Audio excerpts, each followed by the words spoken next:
World Financial Group offers entrepreneurs from all backgrounds the opportunity to start their own business on a level playing field. Dr. Yana Woodhouse, receiving the WCM Wall Street Pioneer Award by the United Black Wall Street of America, Inc., is one of those entrepreneurs. I see WFG and TFA as a place where African Americans with an entrepreneurial mindset can flourish. And the bonus, we help families and serve the communities across the country. To learn more about us, go to worldfinancialgroup.com. We are the sons and daughters of the soul. We are resilient and forever forward thinking. We ask for nothing else than the opportunity to live and to create the lives that we were meant to live. We want nothing but an equal chance at options and possibilities. The same possibilities and options to live out our potential as our fellow man. We want to be heard, understood, and expressive in our reality. We are the future. We are the creative. We are here.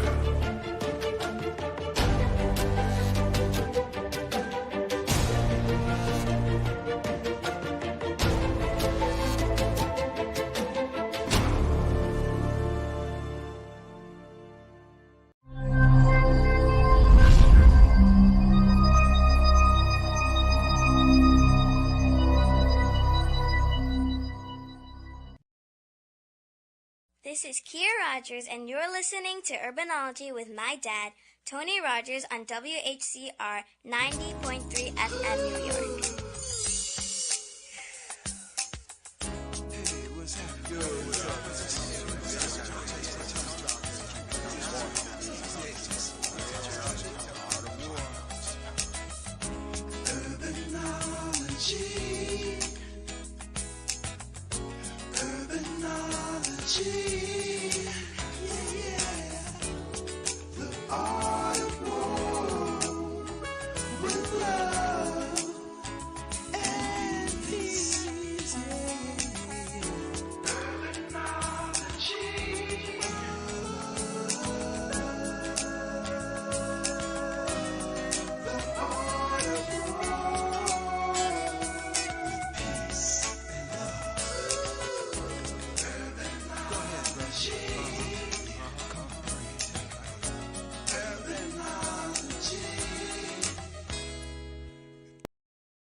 Good afternoon. This is Tony Rogers, your host for Urbanology, the Art of War. I hope all is well with everyone. I would like to, for some that I have not given my greetings to before, to wish you a happy Black History Month.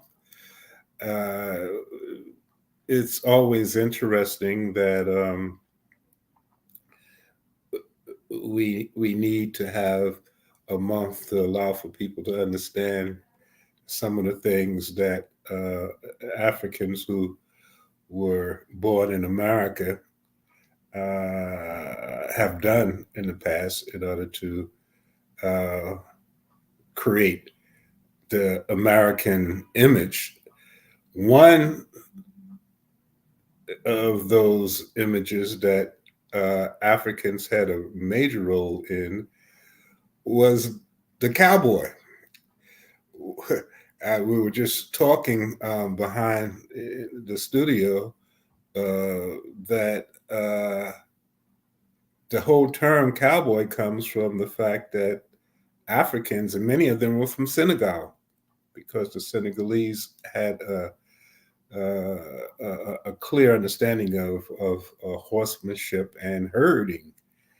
And that was what the people who brought the slaves who came out of Senegal, they were interested in those slaves that could do that, to ride, herd their cattle and the like. And as you know, in the South, and sometimes even now, if you're 100 years old and you were Black, at some point, a Southerner will call you a boy, you know.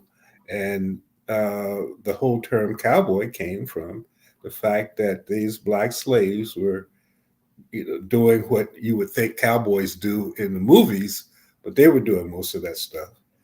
And if you were white doing it, you were a cowhand. If you were black doing it, you were a cowboy. But nevertheless, there's so much information, and I'm going to do an article, Harlem Community News, harlemcommunitynews.com, about the African cowboy as part of the Black History Month awareness series that we're doing. But today I have guests who will be in a play that talks about a famous Black cowboy who was a Deputy US Marshal, Bass Reeves, who arrested over 3,000 people in his career. And he had an Indian sidekick, which sounds familiar to many of you. But nevertheless, I don't want to take up any more time. I just wanted to share with you the importance of utilizing not only Black History Month, but every month in the year to allow for people to understand, people of color in many cases, who they really are. And art and writing and in the theater is a good place to start. And as relates to the play Cowboy, I would like to introduce Reginald Wilson, one of the stars in this play, as well as a person in his own right who has won many awards and has been in this business for a minute. And I would like you, Reginald, just to let the listeners know a little bit about who you are, and we'll lead into what you're going to be doing in February as relates to the play Cowboy. All right. Thank you for having me again, Tony. I am elated to be here. I also have to say thank you to Lizette McCants. She's one of my biggest, greatest supporters. Like I owe a lot of things to her. And we all do. She was on the show a couple of weeks ago. Everybody in the theater. Yeah. So about, I would say about 10 years ago, well, I came to New York back in 2011 to do an internship with the Woody King Jr. Mm-hmm. And while I was doing the internship with Woody King, I remember when I first got there, I was fresh out of grad school. So, I'm thinking, get in those books, read the plays, go to his library. And I remember one day Woody King came to me and he said, I didn't bring you to New York to do all of this reading. I brought you to perform. So I said, oh, really? And Woody King made a phone call. He made a phone call. We know how Woody is. Woody made a phone call. He called Fulton Hodges. At the time, Fulton Hodges was directing a play written by Lord Hayes called Haiti's Children of God. And he asked Fulton if he had a small part or if he had a part at all. And Fulton said, well, I got a part. He only got one line, but it's a lot of action. So I went through that. I went to meet with Fulton. Fulton hired me. And my career pretty much, it started then and then it took off. But a few months later, I did Blues for Mr. Charlie with the New Harlem Arts Theater, which was started by Eugene Nesmith. That was my first New York Times mention. And I had only been in New York for 5 months, and they called me charismatic and things like that. And at the time, I'm a Florida boy, so I didn't know too much. This was my first time being in New York. So, I was elated. I was getting phone calls and things like that. And the shows just started to just come to me. 2012, I did Ma Rainey's Black Bottom with New Harlem Arts Theater. And I had Johnny Mae Allen, who was my mama. She played Ma Rainey. And that was so well received in Harlem. I mean, it was good. We kind of swept the Adelcos. I won Best Lead Actress. She won Best Lead Actress. And things just kept going on after that, And I kept working. I started teaching at City College in Harlem. I kept investing in other people's lives. At the same time, I was offering free acting and coaching classes for those who could not afford to go to college. So because I always thought I went to grad school for free, and I told my family, I told everyone that I'm a religious person. My mom and my father were both pastors of churches.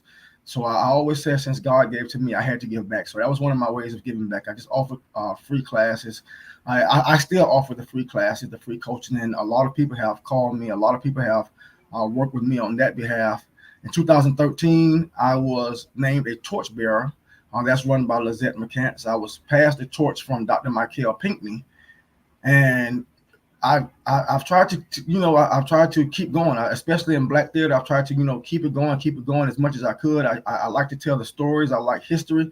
Around 2015, Woody King, we met again, and we were meeting about doing Home by Samuel R. Williams, and we were sitting in a restaurant that was owned at the time by Mr. Ruby.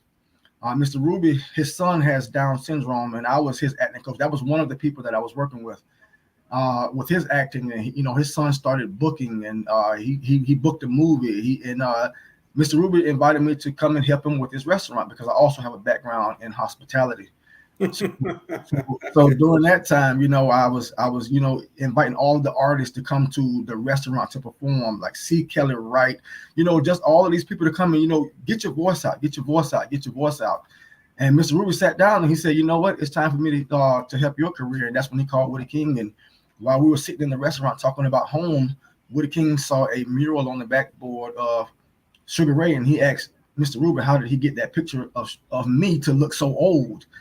And Mr. Ruby told him, he said, that's not Reggie, that's Sugar Ray. So at that moment, the idea of doing dinner theater in Harlem came. And Woody King called Lawrence Holder, the great playwright Lawrence Holder, and he went over to Lawrence Holder and picked up the script. About 5 weeks later, we were doing dinner theater with the one-man show Sugar Ray. I also won an Adelco for Sugar Ray. I got a very, very, very big New York Times spread on Sugar Ray with my image. And the writer from the New York Times, he started the article with saying, I've never formally met Reginald Wilson, but if I saw him in the streets, I would have to give him a bro hug. So that was so warm and that was so welcoming. I'm still doing Sugar Ray now. Woody King, my director now is Luther Wells, because back in 2018, I had to go back to Florida. One thing you always hear me talk about is family. My family is first. And so and Reginald, one of the things I wanted to do just to kind of catch some people up, because we have listeners from around the corner and around the world. Right. Sugar Ray Robinson was one of the most flamboyant, athletic. He kind of was one of the people that set the stage for the Muhammad Ali's. Exactly. The stuff that he did, the way he operated. So the play is not just about a boxer; it's about this type of persona. Right. Yeah. So that's important you say that, because the play is really to set the record straight. Because everyone always have their rumors going around, but the way Lawrence Holder wrote it and the way Woody King originally directed it, it was all about, let's set the record straight. Like, let me let you know everything that happened. And it's funny that you mentioned Muhammad Ali, because about 20 minutes of the play is all about the relationship of between Muhammad Ali and Sugar Ray. And it's such a beautiful piece. I just did that piece. I self-produced that piece with 24 Bond Street. That's Gail Thacker and the Gene Franco Theater down in the Lower East Side. And we did it last January. And to talking about a surprise, about a month ago, I get this email that said, did you see the paper? And I was like, what are you talking about? I was named the #1 show of 2022 for New York City off Broadway. And I'm still lost for words. When do you think, you said you're still doing the piece on Sugar Ray? When do you think that you may be doing it next? Well, Gail from the Gene Franco Theater, she's one of my dearest friends. I mean, she's open to doing it any moment. Now I must tell you, okay, I'm getting a little older, and that thing is straight 90. Yeah, you got to do a lot of stuff. It's 90 minutes of non-stop action. There's no intermission. It's boxing. I'm the way Mr. Wells has directed it. When Woody directed it, I was pretty much in a restaurant because I did it in the restaurant, and I was in a pink suit looking flamboyant. But when Mr. Wells took hold of it, he took me out of the pink suit. He made me go to see a boxing trainer. He made me go and run on the streets. So now I'm doing the show in nothing but boxing gloves, a small pair of shorts, and shoes, and it's action all the way throughout. So and you still, that's going to be interesting because I'm not familiar with that part of it. I was more familiar with the pink suit. Right, right. So it's going to be interesting how with boxing gloves, how you capture all of that stuff. Well, the way Lawrence Holder wrote it, he wrote it through a series of bells. Ding, ding, ding. So Mr. He passed away from Alzheimer's. So when Mr. Wells took hold of it, Mr. Wells used those bells almost like flashbacks. So, I see. So a part of it, I'm telling the story. And part of it, bell hits, I'm back in action. But then when the bell hits again, it's the effect of the Alzheimer, because there's so many different levels of Alzheimer. And no one really knows that you're dealing with Alzheimer's till you get to around level 4, level 5, when you start to forget things like that. And that's the way Mr. Wells directed it. So the direction now is more didactic in the way of teaching people about Alzheimer's and what to expect and what to see in Alzheimer's. And now I'm still down to do it Woody King's way. I like that way too. I love being in that pink suit. But interesting. Yeah, I was also thinking that I might do a run to where one night I do Woody's version. I have to call Woody, of course. Woody has not approved this. I have not talked to him about this at all. But this is just something that I was thinking about. One night I do Woody's version. Right. One night I do Luther's version. Or maybe you get Woody to talk to Spike, and you be the consultant on the movie, so you can put out, it's almost like how they did Malcolm X, Yeah, with Chicken Come Home to Roost. Right. You have Sugar Ray, which, is an interesting thing because there's a lot of stuff in Harlem as far as Sugar Ray and what he did and the people he was dealing with. And, you could make an interesting story out of that. Well, I was there. Not to mention how good he was in the ring. Yeah, well, when I was there and we did Sugar Ray at the restaurant, Sugar Ray Jr. came to see the show. Mm-hmm. And while I was there, they also renamed that corner Sugar Ray Way. I was there for all of that. And I really feel like that was all because of what we were doing at the restaurant, because the restaurant that Mr. Ruby bought was once owned by Sugar Ray. And it was called Sugar Ray's Enterprises. And, he had his cleaners and his barbershop and his bar there. Well, listen, let's talk about Cowboy. Okay. Tell us how you became part of that project. All right. So, like I was saying, back in 2017, 2018, I had to go back to Florida because my kids were getting of that age to where they were starting to cut up a little bit, be bad. And I had to go down. I'm also a former Marine. So I went down there to, get my boys in order, get my boys straight. And while I was there, I ended up being there a little longer than I expected. And I got a call that Leon Gray was taking Cowboy down to Miami. And, Miami was 4 hours from where I was living. I was living in Tampa, and I hadn't been on stage, and I was hungry for the stage. So, I called Lynn and asked him if I can audition. So I left Tampa. I drove 4 hours to Miami. I auditioned for the piece. After the audition, I drove right back to Tampa. As soon as I got to Tampa, Leon called me and said, I want to invite you to the callback. I said, when is it? He said, tomorrow. I said, oh. So I had to drive all the way back down to Miami. I did the callback. as I was driving back to Tampa, Leon called me and said, "I want to offer you the role of Levi." Now the thing about doing the role of Levi, I also have the original Levi. He's with us today, who is Thaddeus Daniels. And if anyone knows Thaddeus Daniels, those are some hard shoes to fill. I mean, is Thaddeus on? Is he? He's in the room. I mean, he's in the waiting room. Brain, he can join us in the conversation if you want, especially you brought his name up. Yeah, well, Thaddeus, those are some hard. Hey, Thaddeus, those are some hard shoes to fill. So talk to us a little bit about Thaddeus. You talked him up now. So before you get into what he's doing, you got to tell a little bit about who he is. Well, he's right here. That's why you go introduce him. So all right, this is my boy Thaddeus Daniels.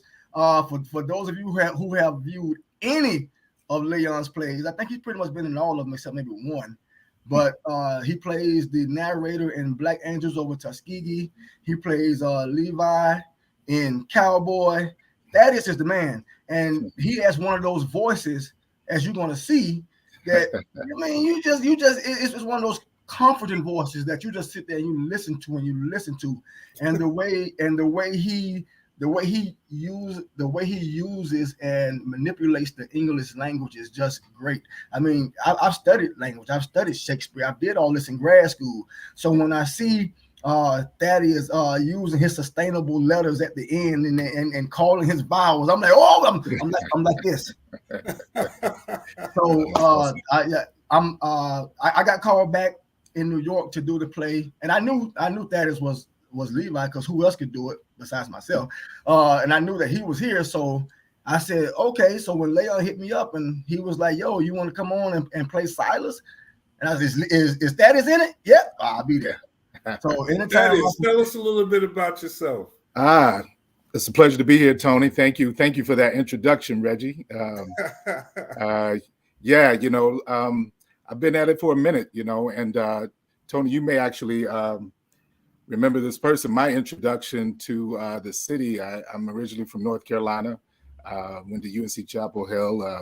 I was an Army kid growing up, so I grew up traveling, and came back and went to college, and I discovered acting there, but I just didn't like the theater program at UNC Chapel Hill because I just thought it was a bunch of weirdos. So, but I knew I had a talent and a gift. And a few years into college, I kind of didn't change my major, but I wound up taking as many classes for non-majors as I could. And when I got out, I just started like reading books and studying with the gentleman who ran the program at Duke University. All white universities, basically. And by fate would have it, I came across Herman Laverne Jones, who many people will know. He was a right man of Woody King, and his daughter Bianca is doing great things in the city now and abroad. And she was a teenager at the time. This is how long ago this was. She was like 13 or 14 way back then. And through my association with Herman, I went to the National Black Theater for the first time in '95. And I was blown away because I never knew we could do theater like that. All my introduction was to white theater at that time. And Herman was the one who pushed me. He was like, "You got to go." He's like, "You need to be in New York. You need to be in New York." And finally, when I finally got over my fear and said, "Okay, all right, it's time to make that call," he calls me one day and he says, "Take this number down." And this is a guy, was in New York for a long time, and he's living in Richmond now, and he's about to go back to New York to start some things. And Tony, you may know this man. It was Ernie McClintock. Okay. And Ernie, I went up to audition for Ernie, and he was living in Richmond. And well, first of all, I called him. And Tony, if you know Ernie, if you remember Ernie from his days at the Afro-American Studio and 127th Street Rep, when I called him, he said, "Okay, well, you have to audition." I said, "Okay, that's no problem." Mm-hmm. He said, "Well, that is a problem." He said, "Because I am here and you are there." So, which is, I could hear that saying that with that kind of tone. That tone, yes, I am here and you are there. you He know. and And Roger Furman, I tell you. so I got in my car and I drove to Richmond and I auditioned for him. And I remember when I auditioned, I did my best white monologue, and I finished, and he was just like, you know, and he's like, "Is that it?" I was like, "You know, you ain't gonna punk me." So I pulled out my next best one, and this one had movement, and I was all around the living room and doing all kind of, stuff. And when I finished again, he was just like, "Is that it?" And he said, "You don't have anything from Ed Bullins, Charles Fuller, Alice Childress, Lonnie Elder, Lawrence Holder." He started rattling off all of these brilliant Black playwrights I had never heard of. You had never heard of them, huh? In my life. Wow. And that moment changed my life. He says something, I'll never forget this. He said, when you are really at the height of your powers as an actor, you're like a sorcerer. You can make people see things that aren't there.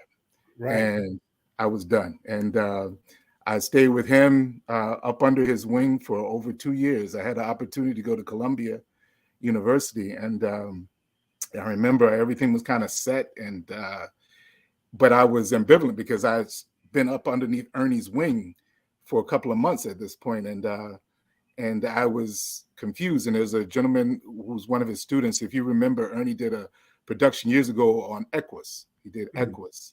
That swept the Adelco Awards, and the gentleman who played the boy was Gregory Wallace, and Gregory is now at Yale. He was, for a while, he wound up graduating from Yale after being with Ernie, and then he went on to become an administrator at UC San Diego. Now he's up at Yale teaching, and I spoke to him on the phone. I was like, "What should I do?" And he said, "I'm going to be honest with you." He said, "Everything I learned at Yale, I already knew from being with Ernie." And I still was like, okay, I think I want to do this, but I'm not sure. And I asked God for a sign, give me something. And it was one of them February days in the city where it snowed, and it was like a couple of days after, so it was black slush and ice. And I was getting out of my car, and as I got out of the car, all of my Columbia paperwork and stuff just fell into that black slush. Oh, a sign from the mind of the universe, huh? You know what I mean? And the fact that it was black snow, you know what I mean? And so I just knew at that point, this is my calling, and and I'm forever thankful, because all of that stuff, that those beautiful accolades that Reggie was giving me, I got from Ernie. It's like I kind of understood acting. But, people always say there's somebody where everything kind of comes together. Right. And everything begins to make sense.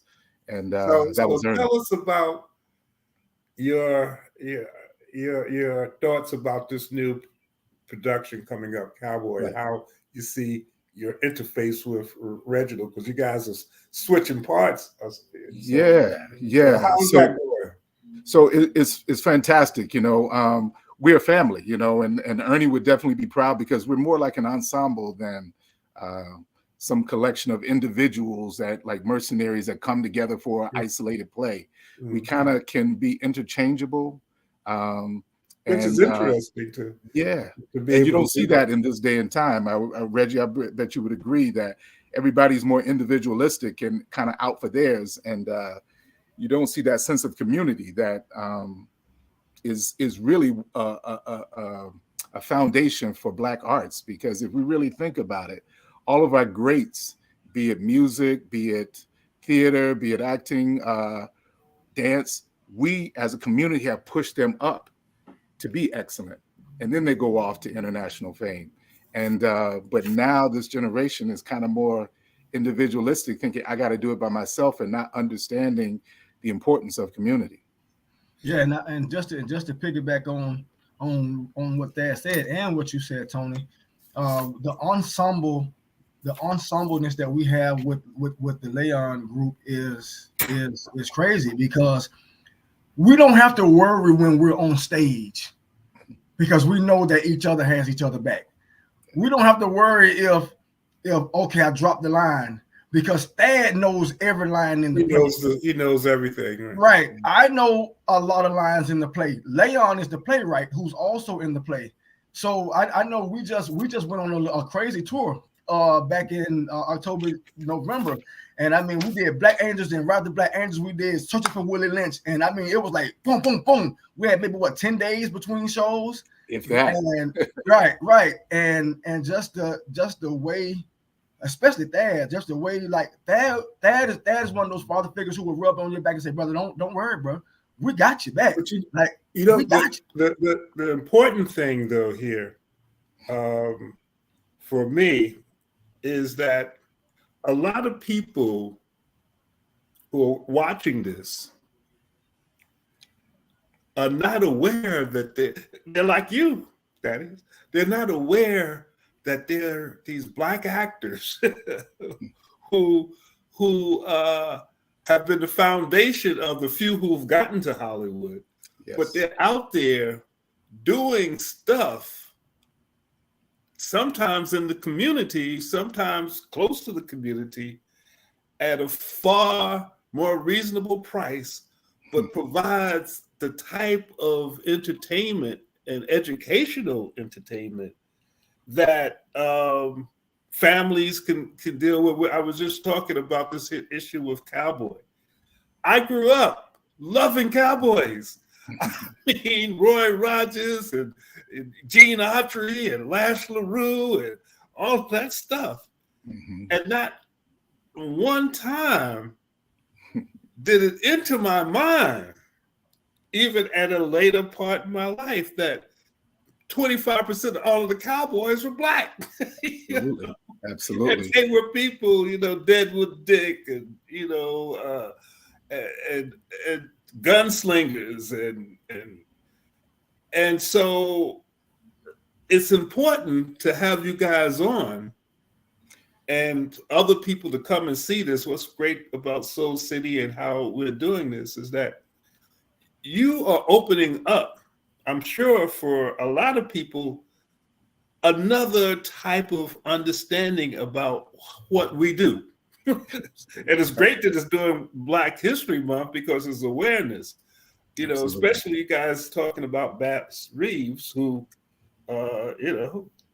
many say, some people deny it, but many say, the whole Long Ranger thing came from, the stuff that he did. Oh man, without a doubt. So I just wanted to bring that in, and Reginald, before we go on, because we got to tell people where to go to see the play and all of that too.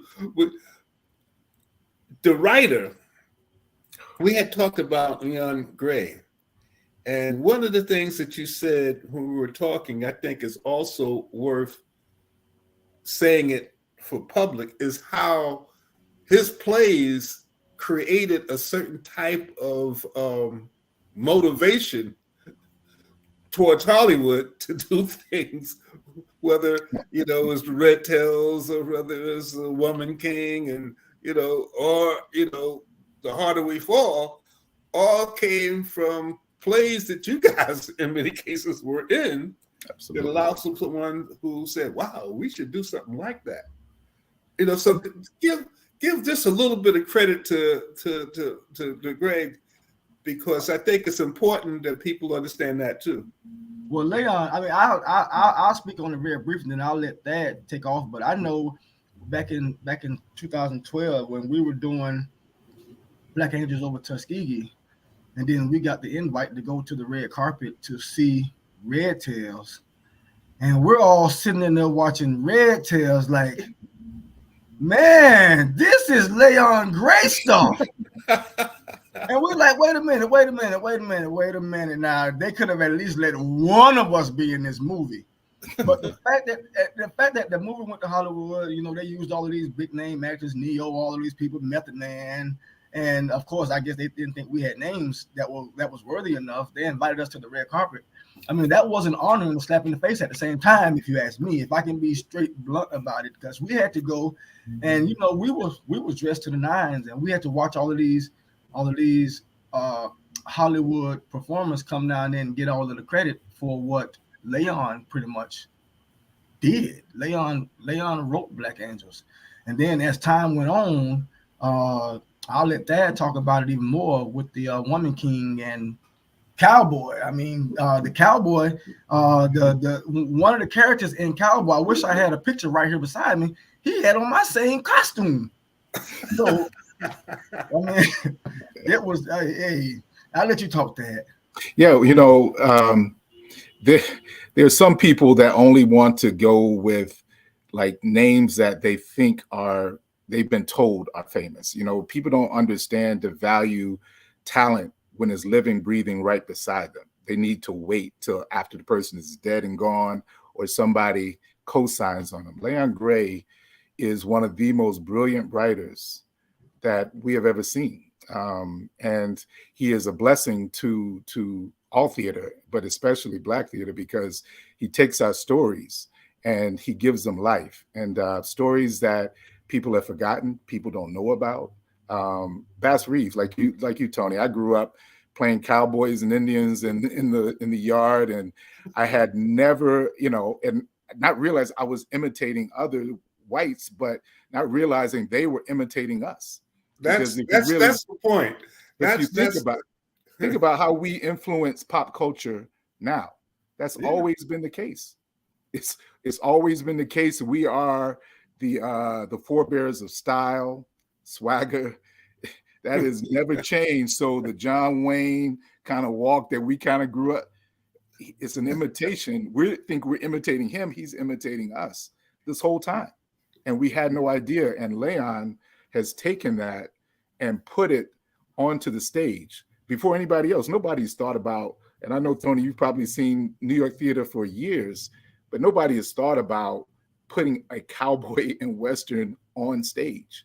Nobody, except for him. And he does it with such panache. And not only does he do it, and he gives us this Black hero, but he takes it and sets it right after slavery. So the play deals more than just about cowboys. It actually deals with the residuals and trauma of slavery. And he's just woven it together so beautifully. And I'm not going to tell you anymore because I want you to get that ticket and come through and see it. But it is masterful. It is masterful. And he does that with every piece, whether it be about the Tuskegee Airmen, the Dahomey Warriors, the Harlem Wrens basketball team, who everybody knows the Harlem Globetrotters, but they actually from Chicago. Chicago, right? It was the Harlem Wrens. Exactly. The Harlem Wrens are the ones. And Rennie. Yep, the Rennie, and beating up on the original Celtics and all of that. So right. He's given us these stories, and it's just absolutely brilliant. And he's living and breathing, and he's right down in Midtown, y'all. So come down and see it now, because it's actually history that's being done right now. Now, either one of you give the listeners and viewers, I should say, also, I do both radio and TV, so sometimes I get mixed up. But Bass Reeves was an incredible character. Only recently has, he began to get some notoriety as to what he did at the time that he did it.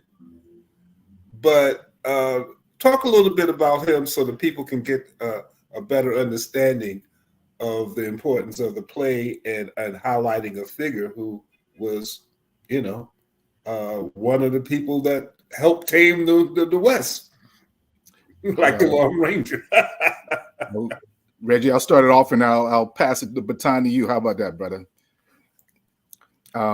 So, Bass was born a slave, actually, in Arkansas. And did all the things that slaves, wound up going to the Civil War with his master. And after that, Judge Isaac C. Parker, and if any of you all have been to Fort Smith, Arkansas, that's where the courts was, and they had all of the places where they would hang outlaws.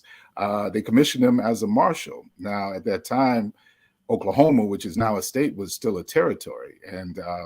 But all of the 5 civilized tribes, the Choctaw, the Chickasaw, the Cherokee, the Creek, and the Seminole, had all been forced out into this area, and outlaws would go there to hide. And but those 5 civilized tribes had no love for white people. So this black marshal, who they allowed, who knew their languages, who was had made himself part of their community, was allowed to come in and hunt these outlaws, where these white marshals would wouldn't go down there.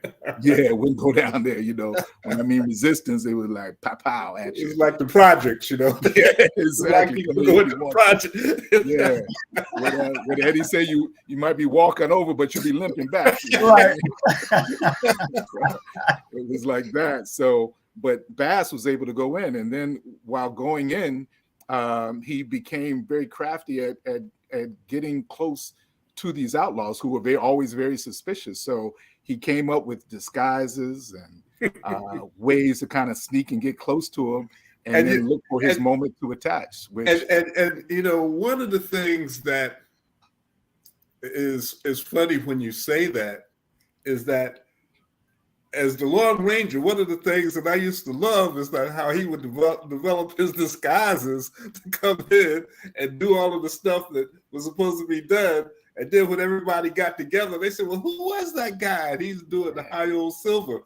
Yeah, man. But and that's what Bass did. When you say high old silver, Bass rode a white horse, a white horse named Blaze. All of it is, you know, and like you said before, the Native American counterpart was like a scout, which is you'll see in the show as well. All of it, you know, we have originated almost everything. You know what I mean? We're the first people on the planet, so you know we are the originators of things, and the Lone Ranger is no different. So Reginald, you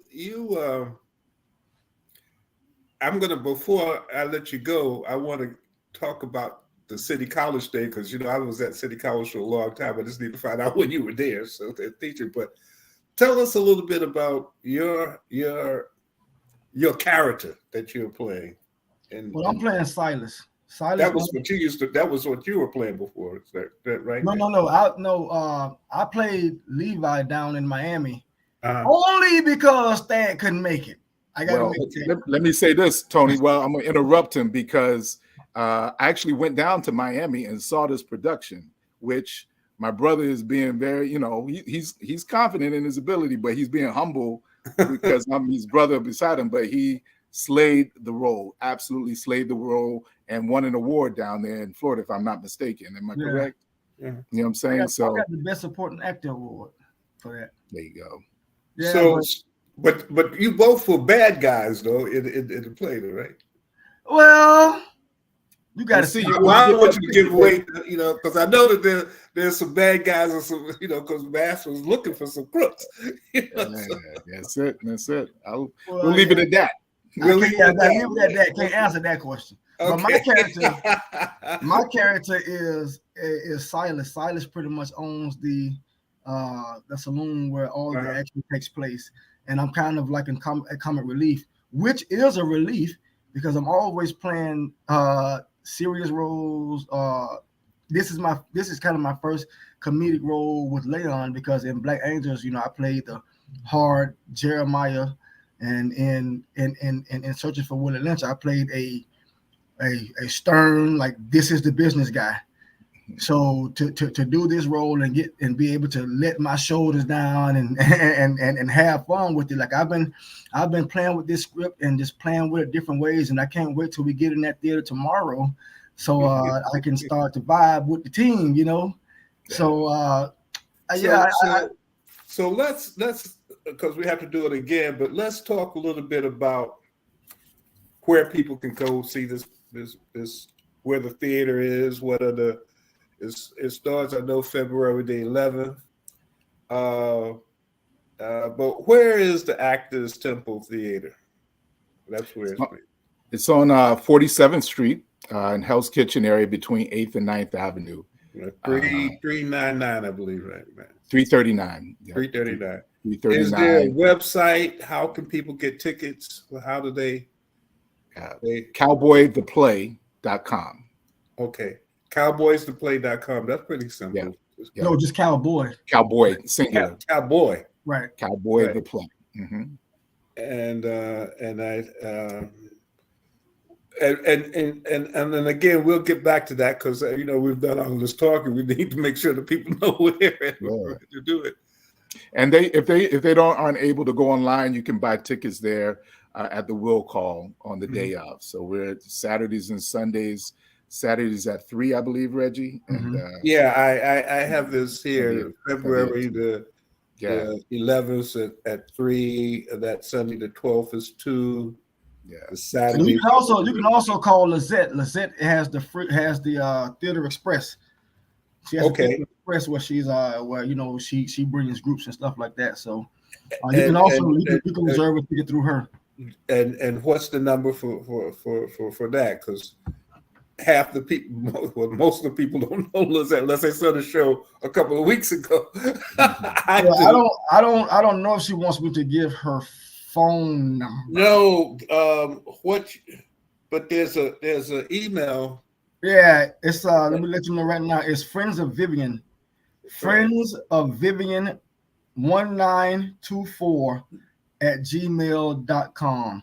Right. Friends of Vivian 1924 at gmail.com.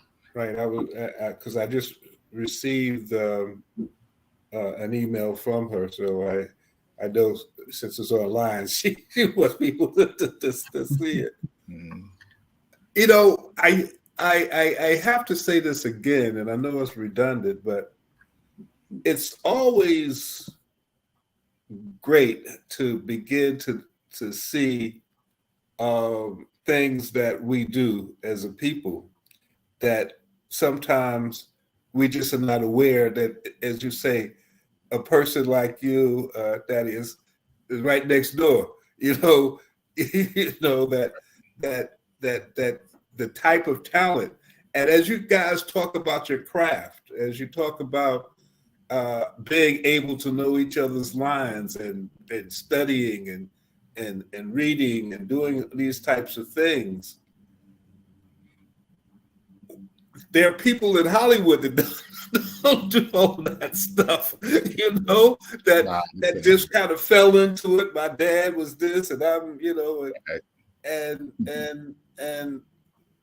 it's always good though to promote the Black theater. A lot of people sometimes don't really get an understanding of it because it's not in that quote unquote media that captures their mindset. I believe now though is beginning to be seen that we're profitable. that you can make money off of, and the more real it is, sometimes the better it is. So I hope that people like you never really just forget about us and go into the.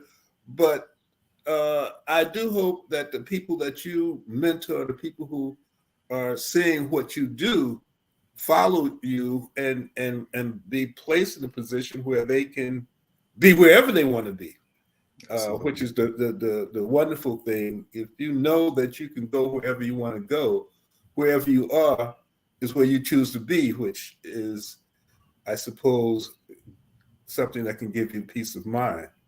Absolutely. But again, I'm talking to Thaddeus, and am I saying that right? Is Thaddeus? Thaddeus, yep, correct. Thaddeus Daniels, and my good friend Reginald Wilson, who will be starring in the upcoming play Cowboy, and that will be at the Actors Temple Theater, 339 West 47th Street. That's between 7th and 8th Avenue, starting 8th and 9th. I mean, between 8th and 9th. I was just reading what between 8th and 9th. Yep. And you know how that goes. You got to change the script sometimes. Yeah, I understand. Yeah.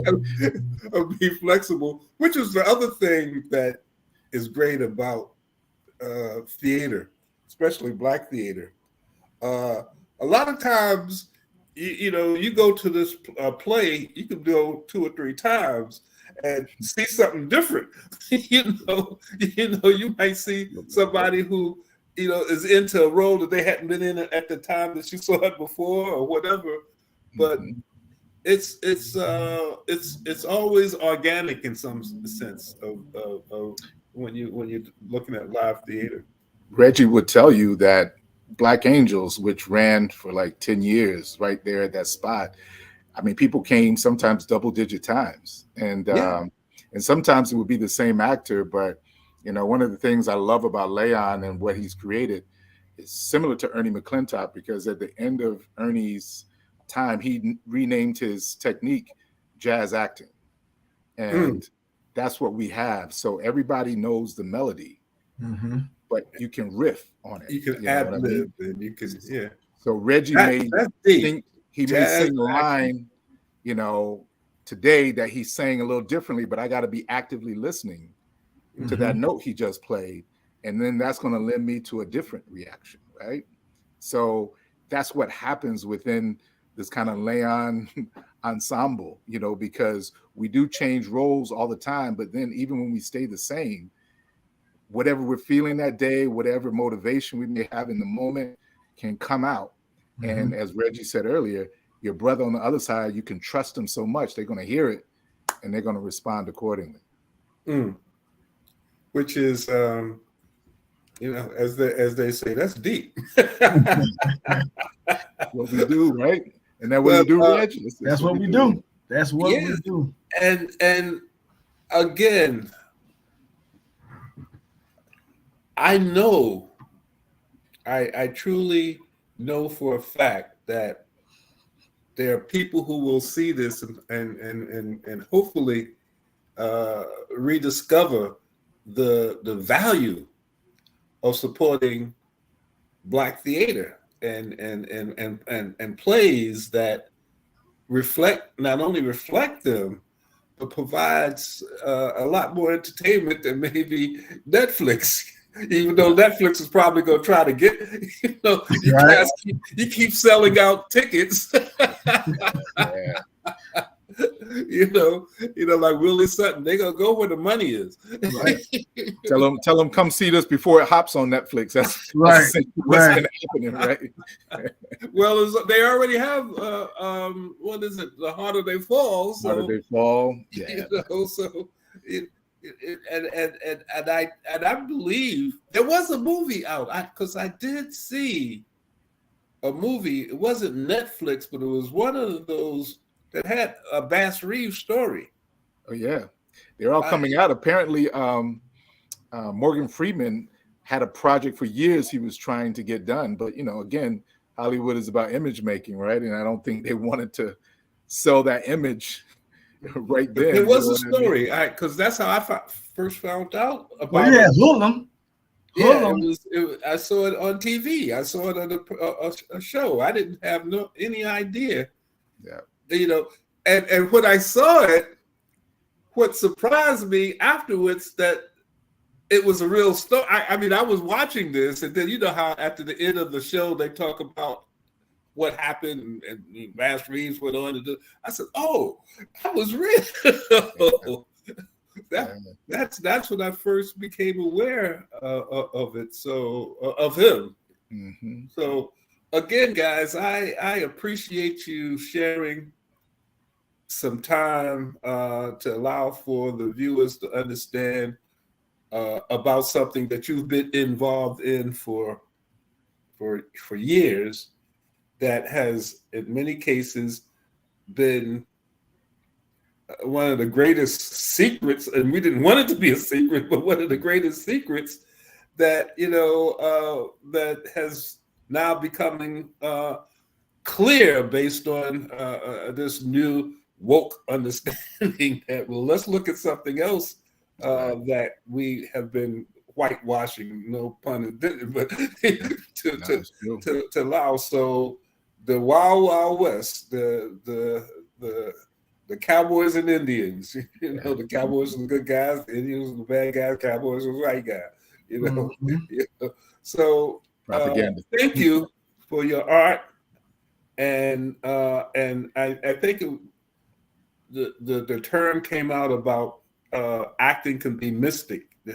You can generate a certain type of not only vision but feeling, about yourself also as it relates to understanding these things. Reginald, but I want you to try to let me know when you do the Sugar Ray in the pink suit, because I'd like to see that again. Exactly. Sugar Ray was a hero. I mean, Sugar Ray, I was, a little bit, but I mean, he walked down the street. I mean, with his flamboyant, his cars, he was a bad guy. That's a story that somebody needs to write about, because he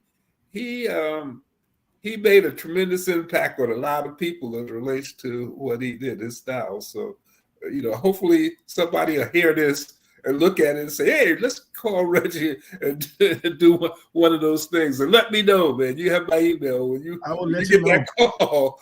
I will let you know. I may plan on, I may do, I know I was talking to Lisette about maybe doing a just like a 4-show weekend at the Dwyer or something like that. So I can keep that would be great. Let me know about that, because I help promote that. Because the Dwyer, his family. That's where we met. The Dwyer, his family, and that would be an interesting. I have to talk to Adamola about that too. If you're going to do that, let me be part of that. I will, try to do as much encouragement, marketing. I know Soul City. Who knows? We might be able to do something as it relates to some sort of pay view or something like that. Those things are beginning to become real. When we talk about supporting ourselves, we'll soon be in a position where we don't really need Hollywood. Just like with the streaming, they don't need Channel 4. Channel 4 has to try to stream, and we talk about like a Netflix. We can have our own Netflix. We're in that position that we can soon be able to do that. We have you now. Based on Soul City, people know who you are and know what you're doing. Those are the things that I believe could be our future as it relates to that next step, to be able to generate our own studios, put on shows like Cowboy that millions of people around the world will want to see, because they want to see Black Panther, they want to see all of that other stuff. But if they could see some real acting, I mean, not to say not to take anything away from that, but it has nothing to do with the stuff that you guys do. Right. And if we can start finding a vehicle to let people see that turns things around. And plus it puts us in control to say what we want to say and not what we have to say. And that's kind of like, I hope in my lifetime I see something like this, but I believe this is the foundation. The stuff that we're doing now, the Soul Cities, is starting that foundation, and hopefully we'll be able to make it happen. Any last words you guys want to say before we have about a minute to go? Thaddeus, any shout outs or anything that you might want to say? Well, I would tell, audience, viewers and listeners, like if you just take a chance and you come down, I promise you will see something that the level of acting that you think you would only see on television or sitting in a movie theater or on the Great White Way. Because the level of artistry is top notch. You will never see anything better. And I will put it up against anything you've ever seen. Well, after this interview, as soon as I finish, I got to go to cowboy.com because I want to be there on the first. I want to actually, as I look at it, I usually when I go to Black Theater, I like to be to the first show or the last show. So I want to go to the February 11th and the March 5th. See the changes, right? Right, just to see how things, came about. But anyway, what about you, Reginald? Anything you might want to say?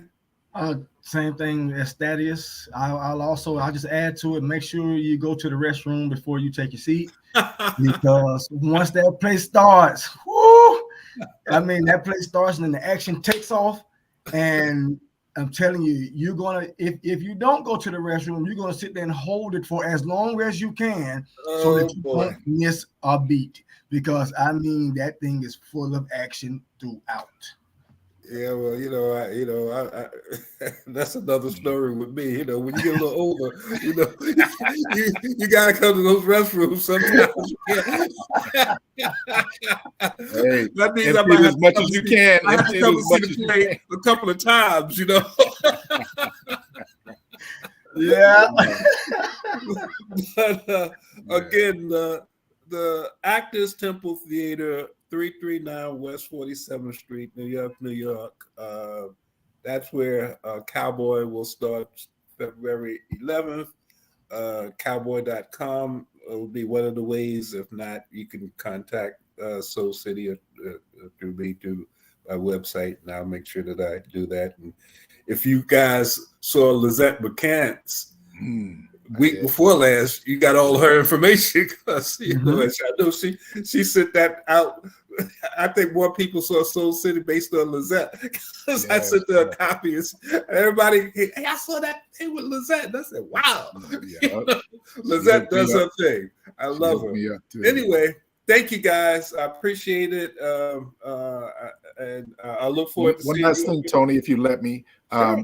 When you do come, everybody, don't be in a rush to leave, because we always come up and commune with the audience. I think it's a healing thing to be able to talk about what we've just seen and share together. So when you come, don't be so quick to leave out, because we'll be right up to talk with you.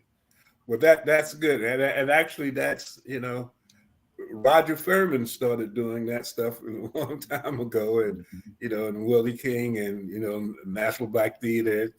That has always been, again, something that you don't see, but if you go to Black Theater, you see that becomes a family type thing. So, absolutely, thanks again, guys. I appreciate you taking time out of your schedule. I'm looking forward February the 11th. Yeah. Take care. See you Saturday, brother. See you Saturday. All right. I want to again thank Matt McCoy and the Soul City team for providing the platform for these types of programs. It's important for us to be able to, as Matt has said, often control our own narrative. And hopefully we will be able to make every week of Black History Month Awareness Week. So again, take care. And Cowboy, if next week, I believe it's next week, pick up the Harlem Community News. I'm doing an article on the African cowboy, because many of the cowboys actually were African slaves. So we all are African, actually, who were born in America. I think that's a lot more, it has a lot more impact than saying African American. African Americans have a history about 400 years, but Africans who were born in America have a history when time began. So that's my Black History Month comment, and hope to see you next week. We'll try to keep our momentum up for this special month. Take care and be safe out there. This is Kia Rogers, and you're listening to Urbanology with my dad, Tony Rogers, on WHCR 90.3 FM New York.